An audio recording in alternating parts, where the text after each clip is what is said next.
Once bitten, twice shy. This phrase is very powerful and old, and it took me a while to incorporate the meaning into my life.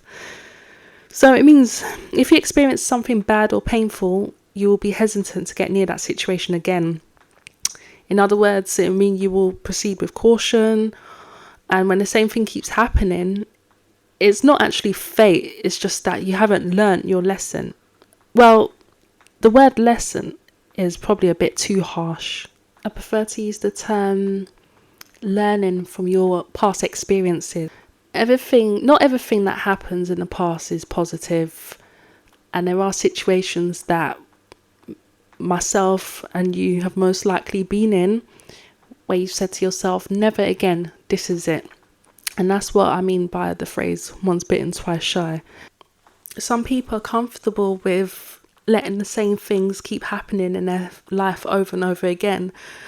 And some people do feel that it's fate. Their life is supposed to be the way it is. Like, for example, some people might say, oh yeah, I attract bad luck, or bad things always happen to me, and this and that, this and that. No, that's not true. It's just a situation that they get themselves in over and over again because they haven't learnt from the past. They haven't learnt how to move forward and improve their life, or improve whatever they need to improve in order to move from that situation and not be in that situation over and over again. Some people may feel comfortable to sit and watch their life unfold in the same way repeatedly. But if you're anything like me and you want to change that, well, keep listening to this podcast and I'll help you get to where you need to be. Lightning does not strike twice in the same spot. That's what they say. Actually, there's a few things you can do in your life to stop lightning from striking twice in the same area of your life, or striking more than twice in some circumstances. Making a change is only scary when you do not know the outcome of it, but it shows that you're heading in the right direction in your life. Imagine trying to make a change. Imagine doing something that you've never done before, going to places where you've never been, and you don't know the outcome, you don't know what to expect. It is a bit daunting, and you will feel a bit apprehensive, but once you do make that change, you will feel a lot better. As you're healing, why would you want the same negative situation to keep happening over and over again in your life? As you heal, you mature. Your mindset changes. You become a different person. However, if the same thing keeps happening over and over again, why would you want that to happen? You do need to make a drastic change to stop some negative situations from reoccurring. So, for example, let's say you always end up in the same toxic friendship groups. No matter who the friends are, you may change your friend circle, but it's always the same type of toxic friendships where the friends are doing the same thing to you over and over again. You know there's an aspect in your life that you need to change in order to stop that from happening. The best thing to do is to learn from the past and take a new pathway. When things seem to be heading in the same direction, change what you're doing.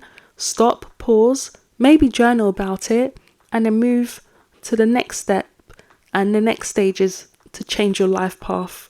You, as a person, are not made to keep experiencing negative situations over and over. You're better than that. Your life is brilliant. You've got a bright future ahead of you. You may need to introduce balance and caution into your life. For example, when you cross the road, you're cautious. Even if you don't hear any cars coming, you're still going to look left and right and follow the green cross code. You're not just going to bolt across the road, risking your life. You're very cautious. And you've learned that from a young age. I remember being 6, I think. I was 6 years old in primary school, and a team came to the school and held an assembly of how to cross the road safely and follow the green cross code. And I've been applying it into my life since then. I've always been cautious about cars and traffic on the road. Also, another situation where you can be cautious is when you're eating a hot, steamy burger. Imagine you get a fresh burger from the restaurant and it's steaming hot. You're not going to take a big bite into that burger knowing that it's steaming hot. You can see the steam, physically see the steam coming out of the burger. You're holding the packaging, the burger's burning your fingers through the packaging. Why on earth would you take a big bite knowing that you might burn up your lips, burn up your tongue, your gums? No. However, you need to treat every aspect of your life the same way to prevent negative situations from happening over and over. You need to be cautious with everything that you do. It's good spiritual practice to incorporate healthy boundaries into your life. You need to do what's best for you. Ignore people. People always chat. Their background noise, their opinions, and what they say, their thought processes about you and about others does not matter. It's not your business. What they think of you has got nothing to do with you. They see 5% of you, a small snippet of you, and they think they could chat, or they think they have an opinion, or they want to tell you what to do, how you should live your life. It doesn't matter. Just do you. Not everyone will understand what you're doing, but it doesn't matter because they're not living your life in your shoes. They're not physically you. You need to do what's best for you. I must warn you though, the minute you start creating boundaries and making changes in your life to improve your life, other people are not going to like it. But who cares? They're not living your life. They're on their own journey, their own pathway. You are on yours. What makes you happy matters the most. If you are not happy, if you are unhappy with your life and unhappy with your situation, how on earth are you supposed to move forward in life? How on earth are you supposed to live your best life? You need to set boundaries. It doesn't matter what other people think or say about your new boundaries. In fact, the people that have the most negative opinions and negative things to say about your boundaries are the people that will not actually benefit from you setting those boundaries. These people love people who do not set boundaries for themselves so they can go and use and abuse you and basically get what they want from you. No, that's not happening. So you're probably thinking, how do I make that first change? The first step is always the hardest, but once you conquer it, you'll look back and not want to go back to the person you used to be without boundaries. So, first of all, if you journal, or even if you don't journal, you're still going to write a few things down about yourself. You need to spend some time with yourself. Analyze your life. And this is not a process that's going to take 5 minutes. No, you need to analyze every single aspect of your life. The good and the bad. Look at your calendar. What appointments have you had this week? What appointments did you have last week? Did you have any free time? Were you busy at 9 o'clock on Friday morning? Look at your diary. What worked for you? Write down what works for you on this particular day or this week or particular month. What worked for you? What went well? And what didn't work? What didn't go well? Write down what situations you've experienced. Situations that made you feel uncomfortable. Situations that made you thrive. Situations where you felt so happy. Where you felt like you had a superpower. Write them down. What situation keeps happening over and over again? What's occurring? Why? Why do you think that same situation keeps happening? Oh, and by the way, when you're writing down these things in your journal or in your notes app or whatever piece of paper you're writing on, yeah, leave the victim mentality behind, yeah. Take accountability for all actions and decisions that you've made. It's a safe space.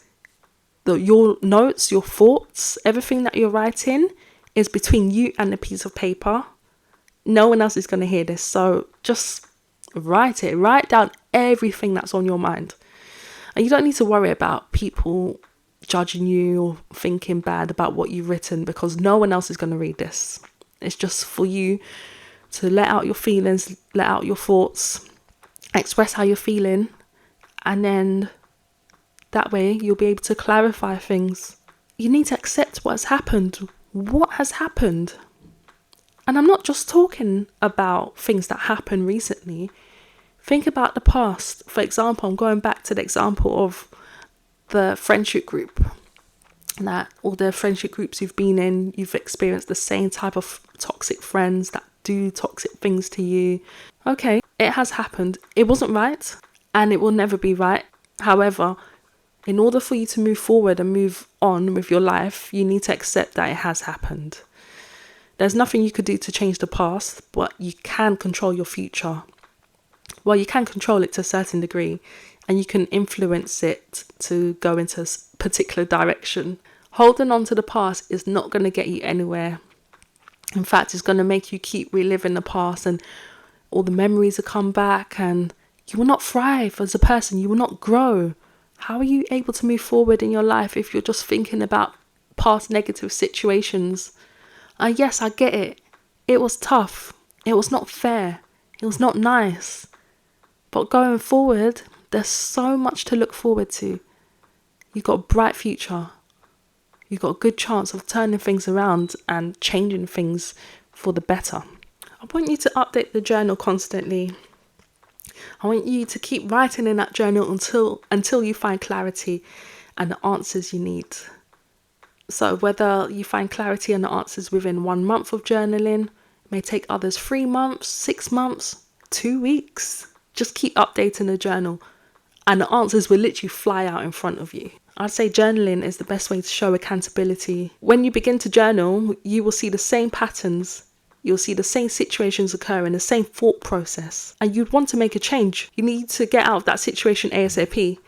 It's so comfortable to stay in a familiar setting and carry on continuing to live the same life. It is so easy to stay in a comfortable situation with familiar settings because you're used to those settings. However, going forward, how is that going to benefit you? You need to be extremely cautious of every situation you're in. Don't rush into anything. You need to stay true to yourself. If something doesn't feel right within you, if you know deep down your gut instinct is saying this is not right, then it probably isn't for you. Don't force friendships. Don't force relationships. Don't force situations. Because maybe you did that in the past. Were you hesitant about something, but then you quickly just agreed to do it just for the sake of it? Were you people pleasing? Were you or are you still a people pleaser? Journaling all of your thoughts and feelings and answering these questions will help you to see what happened in the past. It will help you to not be in that situation again. It will prevent you from being in that situation again.